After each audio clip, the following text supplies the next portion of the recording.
Alors, exercice 47, on veut montrer qu'une suite est ni arithmétique, ni géométrique. Ah, bah, mon logiciel plante.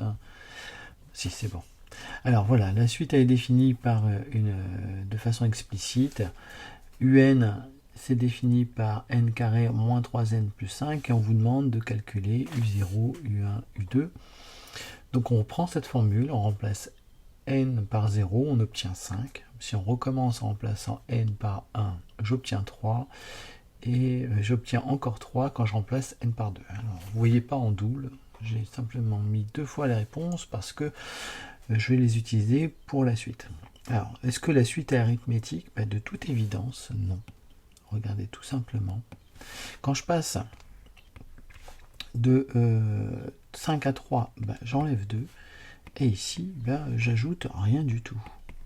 Donc une fois j'ajoute moins 2, une fois j'ajoute 0, ça suffit pour dire que la suite n'est pas arithmétique.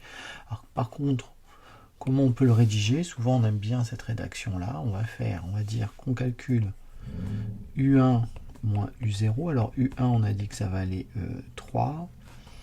U0, ça vaut 5. Donc 3, ça donne moins 2. Donc on retrouve, vous voyez, ici, cette valeur-là, le moins 2, c'est cette valeur-là. On va faire la même chose. On va faire U2 moins U1. Donc ça va faire 3 moins 3.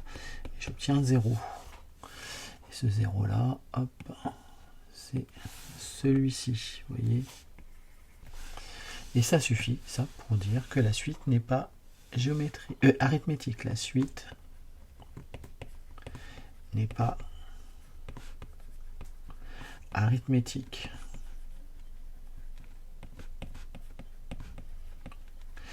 Pour la suite géométrique, on va faire la même chose. Ici, par combien je multiplie pour passer de 5 à 3? Tiens, ça serait pas ce qu'on appelle un coefficient multiplicateur, valeur de départ, valeur d'arrivée à chaque fois. Le coefficient multiplicateur, c'est valeur d'arrivée sur valeur de départ. Donc je multiplierai par 3 cinquièmes. Puis pour passer de 3 à 3, là par contre ça fait 1 tout simplement. Alors comment je le rédige?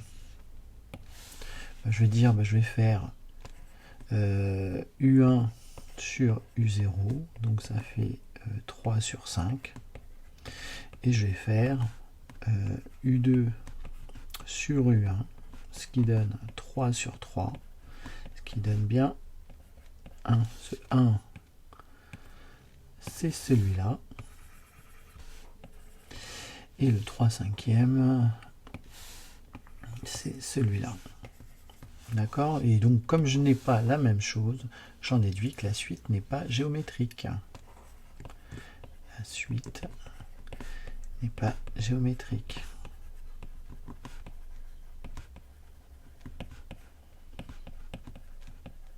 Et j'en ai fini avec l'exercice 47.